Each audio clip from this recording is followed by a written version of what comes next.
আহ, আমরা এটা দেখি যে সব ধর্মগ্রন্থেই কিছু না কিছু অবিশ্বাস্য গল্প থাকে। যেমন ধরেন, কোরআনে আছে যে আবাবিল পাখিরা যুদ্ধক্ষেত্রে শত্রুদের উপরে পাথর ফেলছে, আর এইসব গল্প, এই গল্পগুলো বিশ্বাস করা বেশ শক্ত। এটা আমার প্রথম প্রশ্ন। ভাই, আপনি প্রশ্ন করলেন কোরআনের কিছু কথা যেন পাখি উপর থেকে পাথর ফেলছে, সূরা ফিলের কথা। সূরা ফিলের 1 থেকে 5 নম্বর আয়াত। এরকম আরো অনেক আয়াত আছে। কোরআন বলছে শাক্কুল কামার, নবীজি মুহাম্মদ সাল্লাল্লাহু আলাইহি ওয়াসাল্লাম চাঁদকে 2 ভাগ করেছিলেন, মুসা আলাইহিস সালাম সাগরকে 2 ভাগ করেছিলেন। এগুলো কঠিন কাজ, হ্যাঁ, এগুলোকে বলে অলৌকিক। অলৌকিক কাজ হলো সেগুলো যেগুলো কোনো ব্যাখ্যা মানুষ দিতে পারে না।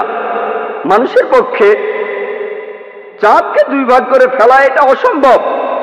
আবার কোনো মানুষ সাগরকে 2 ভাগ করে ফেলবে, তার মধ্যে রাস্তা থাকবে, এটাও অসম্ভব।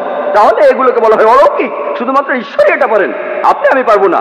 আমরা এই কাজের ব্যাখ্যা দিতে পারবো না। আমরা শুধু একটা উপায় এটা প্রমাণ করতে পারি, যদি সেই সময়ে ফিরে যায়। এখানে বর্তমান থেকে আমরা অতীতে যেতে পারবো না।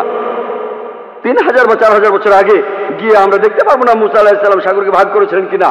তাহলে কি করব? এই অলৌকিকগুলো আমরা অতীতে গিয়ে পরীক্ষা করতে পারছি না।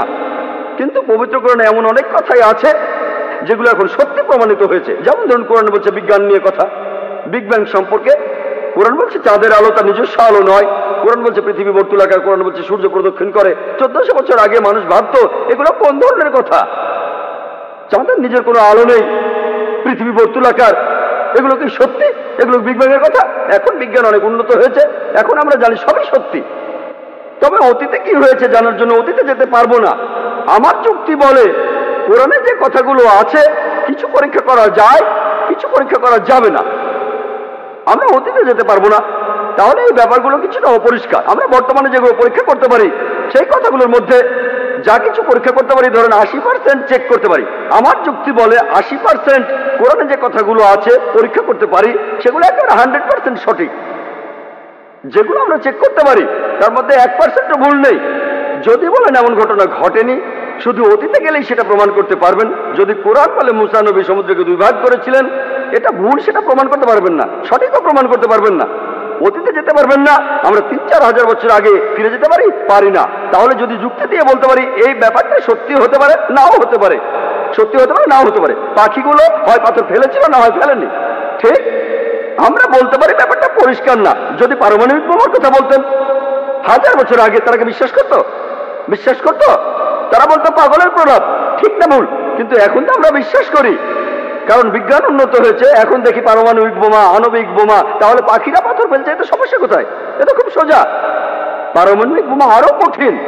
তাহলে বুঝতে পারছেন আমরা অতীতে যেতে পারবো না। আমার যুক্তি বলে যেগুলো আজকে পরীক্ষা করতে পারি, কোরআনের যে বিষয়গুলো ভালোভাবে দেখতে পারি, সেগুলোর মধ্যে পুরো 100% সত্যি বলে প্রমাণিত হয়েছে। 20% আমরা পরীক্ষা করতে পারবো না, কারণ অতীতে যেতে পারবো না, ভবিষ্যতে যেতে পারি না। বেহেশত আর দোজখের অস্তিত্ব বৈজ্ঞানিকভাবে প্রমাণ করতে পারবো না। হয়তো বলবেন যে ভাই জাকির, আপনি একজন ডাক্তার, কিভাবে বেহেশত দোজখ বিশ্বাস করেন? আমি বলি এটা 20% অস্বচ্ছ অংশের কথা। আমার যুক্তি বলে যখন 80% কোরআনের যতখানি আমরা চেক করতে পারি এগুলো 100% সত্যি বলে প্রমাণিত হয়েছে, সেখানে 0.1%ও ভুল নেই।